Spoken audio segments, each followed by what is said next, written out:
Petra Costa, welcome to Filmwax Radio. Thank you. You're welcome. It's really nice to sit down with you. Very nice. Yeah. We met briefly, I guess, as we were saying, in Austin, Texas, right? Exactly. And yeah. I think you were promoting your screening, and it looked very, very interesting. Finally got to see it, and it was very, very moving, really moving. Oh, thank you. Yeah. I imagine you hear that a lot, right? Yeah. Right. What was the festival experiences? What have they been like for you, showing your film? And one would imagine the filmmaker is very vulnerable. I don't feel vulnerable. Great. Well, it has been intense. We premiered the film in September in Brazil of 2012, and then at IDFA, and it's been going to festivals since then.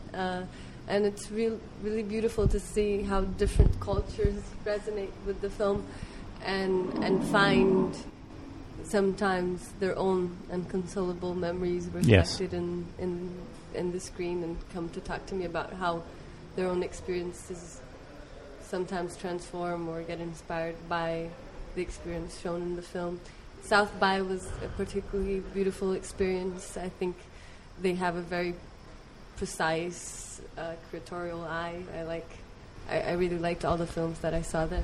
And I think Janet Pearson and her team have a very special curatorial selection, which is not the case with all documentary festivals or all festivals in general. Right.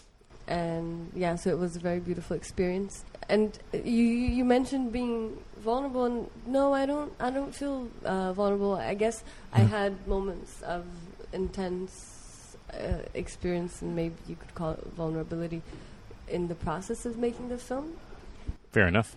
But it was such a long process. It took me like 3 years to make the film, that at the end there was not much that I had gone through the entire journey. And, yeah.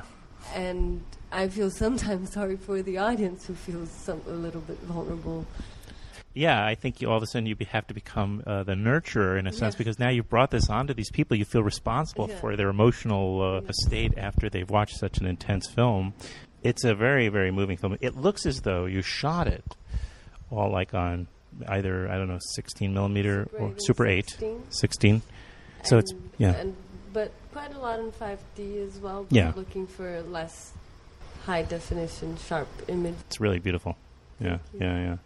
Let's just let people know what the film's about. Mm-hmm. Yeah, my synopsis of the film would be my search for my sister's story 20 years after she came to New York to try to become an actress, and yes, did struggle emotionally with the fact of being in such a big city and falling into some type of solitude and feelings of vulnerability that are quite specific to artists in general, who are trying to find their way in the craft and still very young and insecure, and all the bursts of emotion that tend to come at that age where you feel everything is extremely urgent, and if it doesn't happen from night to day, it means you're not good enough, or not. It's not meant to be. And yes, so I think it's very much a film about coming of age as well, because it talks about the struggles that she had on her teenage to adult years, and that I also had, and that my mother had. Mm-hmm. And there's this kind of complex of Ophelia.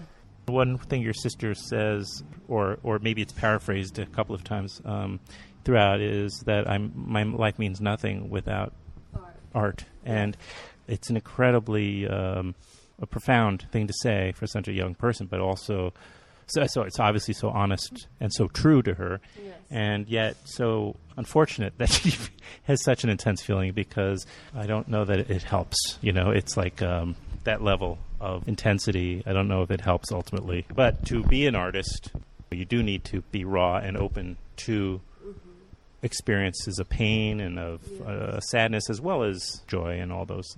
It all comes together. It's one package. For such a young person, it's like just enjoy yourself. How did your mom deal with that? I mean, we see it to some degree in the film, but what did she want for her? Did she want her to have to experience that? Did your mom believe what I just said, that she had to kind of experience those rougher emotional? No. I mean, my mother wasn't hard in that sense, like no pain, no gain kind of education. On the contrary, I think she always supported Elena's choices and tried to give her help. But when she realized that Elena was falling into depression, that's when we moved to New York to stay with her, because she was living here, like 1 year here by herself. And in the last 6 months we were living here with her. My mother managed to shift her work situation so she could be here. But what didn't come so much into play into the film was that my parents were very involved in the political struggle that was happening in Brazil throughout the 60s, which, I mean, Elena grew up in the era of extremes, and in the era of extremes, everything is done in extreme ways. I mean, there's no middle ground. And even though my parents were always supportive of her and gave her freedom, there was a general philosophy that things, like, for example, I always say that my mother used to use a t-shirt that was "Give me democracy or give me death," in reference to Tiananmen Square. And it was a bit like that was the paradigm, you know, like it was one thing or nothing. Right. And I think their political passion, Elena kind of transposed into her artistic passion. Right. Which came with the same intensity and the same extreme vision. Right. There's like almost a parallel between that approach as you describe it and manic emotional feelings, right? Yeah. Because it's either you're up here or you're way down here, and it's that flux that's really hard. Yeah, it's true.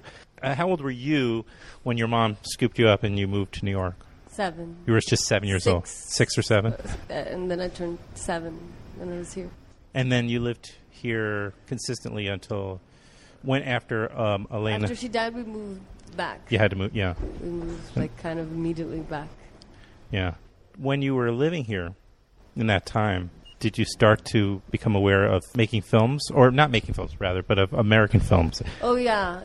I remember like kind of the treatment I got to learn English when I was 6 was seeing The Sound of Music and Singing in the Rain and Mary Poppins and same films that I learned how to speak English with. And at first I had an aversion to the English language, but then I started liking it and reading Matilda, and that's how I learned to read. I think I learned to read first in English than in Portuguese, because it's the reading age, right? Yes, of course, right. And then you were what age when you moved back after the... 7, because it was all very fast. It really was quick. Wow, that must have been hard. Yeah. To have to go back, right? And then, because you were kind of already... Yeah, when I was starting to get used to it, and then making some friends, maybe. Yeah, exactly. Yeah. You mentioned before that you must obviously have a lot of intense conversations with audience members, people who've seen the film, because it brings up a lot of feelings in them about their own... So all of a sudden you become, in a way, a therapist or sounding board for them. And I'm wondering, is that something you find pleasure in at all? Is that... I'm sure you didn't go into this, obviously, with thinking or knowing that was going to happen or thinking about that as a kind of a subsequent thing. Finishing your last question, I remember one thing that was interesting is that we used to live in the building that was just above Lincoln Center Cinema. You know, the Walter Reed? The Walter, yeah.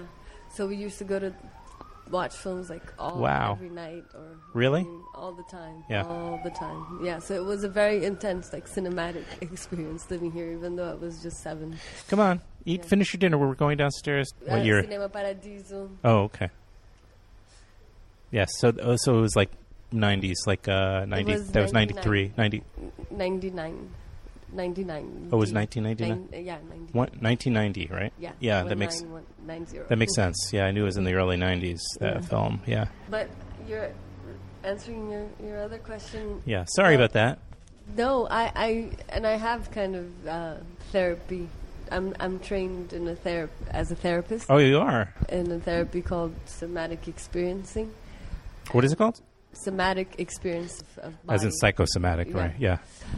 And it's for trauma therapy, for trauma, and I also did my master's in psychology.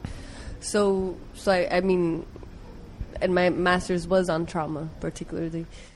So I am very interested in the theme and how the film brings up memories in the public. And we did in Brazil something that was very interesting, which just finished, was a contest for people to make art pieces about their own unconsolable memories. What this term that I borrowed from Marguerite Duras in her film Hiroshima Mon Amour, where she mentions that these unconsolable memories, these memories that have no solace, and usually of lost ones, are the ones that do not get effaced over time. So we invited people to make a video or a poem or a photography piece or a song, music, about their own unconsolable memories, and it was very inspiring to see this generate other art pieces. You know, like usually, I think, especially in Western societies, we regard death as something that should not be talked about, or like sad memories as something that should be forgotten. And for me, it's a place that can generate a lot of inspiration and art. And I see the film as a form of buto, in the way that the buto is a dance with the dead. And for me, Elena is my dance with my unconsolable memory, which is my memory of Elena. We don't like to really discuss these things in general, not only death, but also depression, on any of those things. And I wonder if there's also a desire or a hope that when you create a film, maybe it's a photo exhibit or a poem, what have you, that there's a catharsis and a sense of healing afterwards. Like we want to have that, but maybe there isn't. Maybe you finish a project like Elena and you still have inconsolable memories, and that's a very painful thought. Well, actually, I think that the only reason that I was able to make the film was that I had gone through a lot of therapy, and Elena was no longer a painful memory. It was a memory, and a memory that I wanted to revisit and wanted to not lose, not let her get lost, you know, in the memories of others as well. Yeah. But I don't see the process of making the film so much as a therapeutical process. I think it was necessary for this therapeutical process to happen before, or else it would have been too painful. Yeah. I wouldn't have managed. And then for me, the film was more like transforming that into something that I could share, because it talks very much about the transformations that I went through from the moment that she started having her crisis when I was like 5 until I was 21, as I mentioned in the film, which is the age that I got older than her. And that the fears, because I see the film as like a vertigo between two sisters, right? The fear that I would have the same, that I would follow on her path. Yeah, imagine. That'd be terrifying. Solve. Sure. Then afterwards, I started the film when I was 26. It was almost looking into a past life and talking about it, you know. But that wasn't so. It wasn't raw pain anymore. Mm-hmm. Right. Well, the film is called Elena. Yes. And it's going to be screening with Rooftop Films, right? Exactly. On Saturday night, the 10th of August, and it's going to be at on the right here, right upstairs at the on the roof of the old American Can Factory. Have you been up there? No, I'm really looking forward to as soon as we finish. Yes, very good.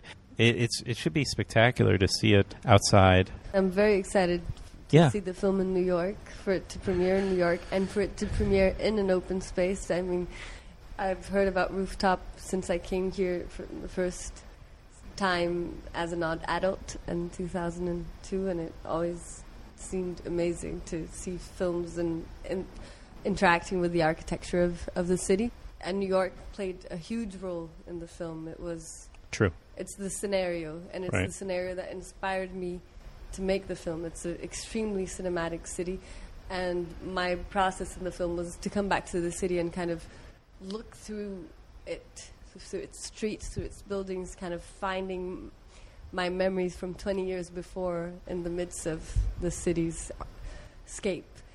And for me, it's the ideal kind of birth for the film in the city, for it to be in the architecture and in this interaction. Sure. Can you tell me who edited and... Yeah. Well, we had 3 editors. The first one was De La Creta, who's a very experienced editor in Brazil. She edited a film. Her first film is a Brazilian classic called A Hora da Estrela, The Hour of the Star, which is based on Clarice Lispector's novel. And I learned a lot with her, and we did kind of the first work of the film, which at one point the film was more a biography about Elena, and it ended at the moment of her death. And Ide and I got to that point. And then she had to leave after a year to edit another film. And then I started working with Marília Moraes, who's an editor my age, and we worked for another year. And we got to the shape that the film has, but then I did the final, fine editing with Tina Bass, which is a French-Lebanese editor. Wow. Yeah. And it got made. It sort of has a feel of a collage of sorts, Yes. It's not told in a linear way, which is, I think, puts you inside of the emotional story a lot better than had it been just sort of told in that original way, right? Yeah. Yeah. And it's told through both Portuguese and English, which I think is also really great. Yeah. It's almost like there's one language by the end of it. Yeah, Portuguese. The scriptwriter, my co-scriptwriter, was very important, Carolina Ziskinj, because it's so much conducted by the narration, and it was a lot of work to kind of find these different times and how they would overlap in the telling of the story, and that was very much decided in the script process. You don't have to answer this one, but what did your parents think of your film when they saw it?